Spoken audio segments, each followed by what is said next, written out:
Hello guys, what's up? This is Sky from Tizaw. Today I will show you how to pin a note in Google Keep. Let's get started.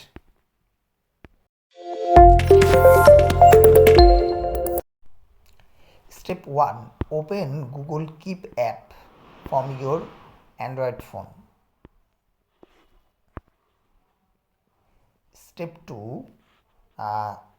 Any note you can pin from this home page. Such as example, here I am pin car parts notes. Press this long way, then this pin icon press. Look, this is pinned in my home screen, and it's different from any other Google Keep note, and topper side mention it pinned. That's it. Thanks for watching. For more tips, check out tizaw.com and don't forget to subscribe our channel.